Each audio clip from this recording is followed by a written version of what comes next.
ঢ্যাপ সার দেওয়ার 2 দিন পর আজ আমরা লাল শাকের বীজ বুনবো। চলুন দেখা যাক কিভাবে আমরা বীজটা বুনি। প্রথমে হচ্ছে এখানে আমরা মাটি গুঁড়ি করে নিয়েছি, মিহি করে নিয়েছি একেবারে। এখন আমাদের এই যে বীজ, এই বীজটা হচ্ছে আমরা এক প্যাকেট আছে 100 গ্রাম, তো আমরা 100 গ্রাম বীজের সাথে 900 গ্রাম মাটি মিক্স করব। তা আমি এটা একটা মেপে নিচ্ছি। প্রথমে আমি এটা বীজটা সম্পূর্ণ এখানে ঢেলে নিই।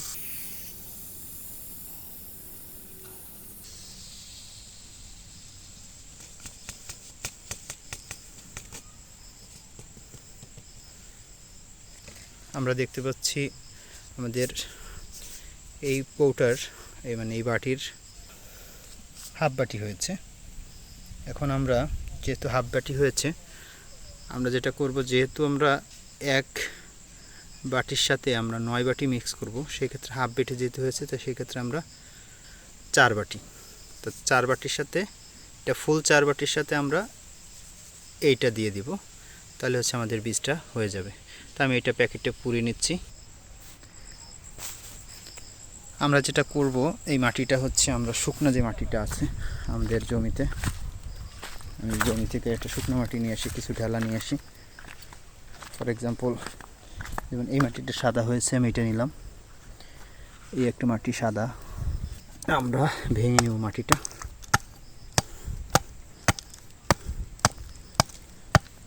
দেখেন এই মাটিটা পুরো ঝুরঝুরে তুলতুলে হয়েছে, এরকম তুলতুলে হবে। এই তুলতুলে মাটিটা হচ্ছে আমরা নিব। তো যেহেতু আমাদের হাফ বাটি আমরা পেয়েছি বীজ, তাহলে হচ্ছে আমরা যদি এটা ফুল 4 বাটি নিই, তাহলে হচ্ছে 8 হবে। আমরা সেই ক্ষেত্রে 4.5 বাটি আমরা নিতে পারি। তো এরকম আমি একটা মাপ নিই। এই আছে আমার 1 বাটি। আমরা এটা মেপে একটা জায়গা রাখি, দেখি কেমন হয়।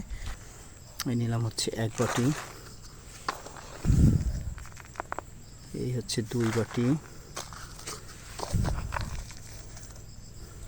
এই হচ্ছে আমার 3 বাটি। এই হচ্ছে 4 বাটি।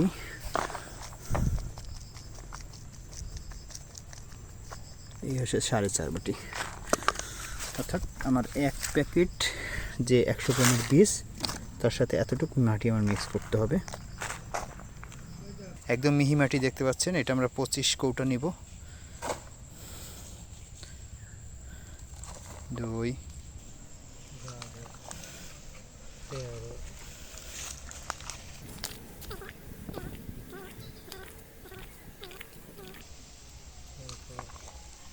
থাকার লাগবে না বুঝছি ভাই। আমরা হচ্ছে 1 কৌটার সাথে 9 কৌটা, অর্থাৎ 1 ভাগের সাথে 9 ভাগ আমরা বালি অথবা মাটি অথবা ছাই মিশিয়ে আমরা এভাবে মাটিটা প্রস্তুত করে নেব। এভাবে দিলে যেটা আমাদের বেনিফিট, সেটা হচ্ছে আমাদের বিসিগুলো সমানভাবে হচ্ছে ছড়াবে। আপনারা যদি এমনি সরাসরি হাতের মুঠে নিয়ে দেন, সেক্ষেত্রে বিসি কোথাও বেশি কোথাও কম পড়বে। এই কারণে হচ্ছে আমরা এইভাবে মিক্স করে আমরা জমিতে সমানভাবে ছিটিয়ে যাব। বিসমিল্লাহ বলে আমরা প্যাকেট, এটা হচ্ছে 100 গ্রাম আমরা দিলাম। এরকম আমরা 500 গ্রাম দেবো। এখানে আরও 4 প্যাকেট নেবেন ভাইয়া। 2 4 আমরা এক এক করে 500 গ্রাম বীজ দিয়ে দিচ্ছি। এগুলো হচ্ছে বাড়ি 1। আপনারা বাড়ি 1 ট্রাই করবেন। এটা হাইব্রিড একটা জাত এবং খুব ভালো একটা জাত। এটা যত ভালো মিক্স হবে তত এটা অ্যাকুরেট হবে। এখানে দেখা যাচ্ছে, দেখেন বীজ এবং মাটির রেশিওটা একদম পারফেক্টলি আসতেছে। আপনারা ভালো মতো দেখবেন যে এক জায়গায় কোথাও বীজ আছে কিনা। বীজ নিয়ে যাচ্ছে আমরা আমাদের ওই পূব থেকে আমরা পশ্চিমের দিকে দেওয়া শুরু করব।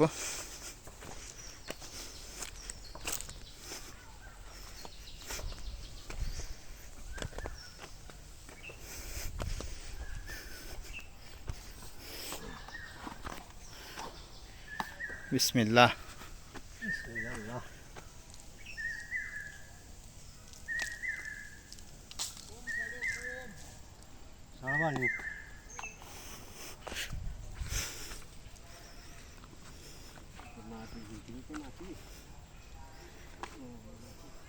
এই মাটিটা খুব জোর জোরে ভাইয়া, আর এই পাশের মাটিটা আবার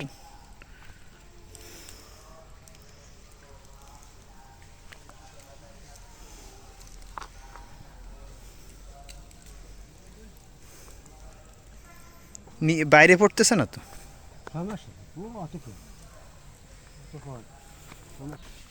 আমাদের এখানে বীজ দেওয়া এখানে দিচ্ছে একজন এবং 8-9 জন কাঠ এবং হাত দিয়ে বীজটা জাস্ট সমান করে দিচ্ছে যেন একটু মাটির নিচে চলে যায়। হাত দিয়ে একটু সমান করে দিচ্ছে, কাঠ দিলেই যে ভালো দেখা যাচ্ছে।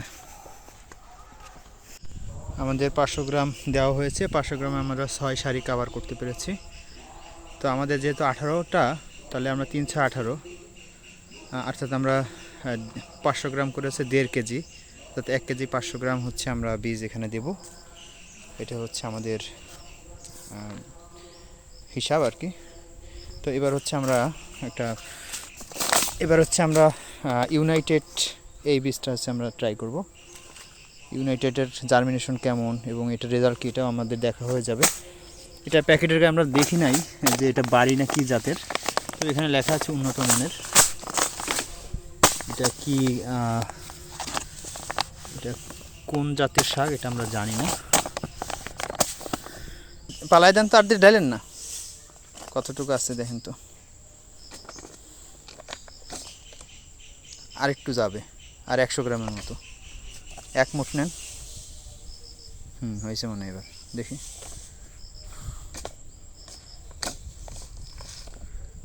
কি এখন হচ্ছে 650 গ্রাম, আরও যাবে, আরও 1 মুঠ যাবে মনে হয়। এবার দেখেন তো 585। ঠিক আছে, এই হচ্ছে আমরা আর 500 গ্রাম নিলাম, নিয়ে আমরা এটা আবার দিয়ে দেব।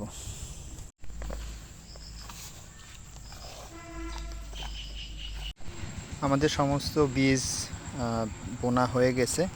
আমরা মোট 1 কেজি 300 গ্রামের মতো বীজ আমাদের এই পুরো জমিতে লেগেছে। আমাদের এখনও এখানে 400 গ্রাম, অর্থাৎ এই ব্রাকের 400 গ্রাম আছে এবং এখানে আর 200 গ্রাম আছে অবশিষ্ট। 1 কেজি 300 গ্রামের মতো হচ্ছে বীজ আমরা টোটাল জমিতে দিতে পেরেছি এবং আমরা চেষ্টা করব আগামীকালই পানি দিতে। এখানে একটা পুকুর আছে, এটা হচ্ছে আমাদের পুকুর এবং এই পুকুরে হচ্ছে যে পানিটা আছে খুবই ভালো পানি, একদম বৃষ্টির পানি, পিওর। এবং এখান থেকে জাস্ট এই যে আমাদের জমি, এখানে আমরা একটা মোটর দিয়ে পুরো জমিতে আগামাথা লতা পাইপ দিয়ে আমরা সেচ দিব। তো এটা হচ্ছে আমাদের পুরো কমপ্লিট। এরপরে হচ্ছে আমরা এই কচা দিয়ে চারপাশে ঘিরবো, এরপরের কাজ।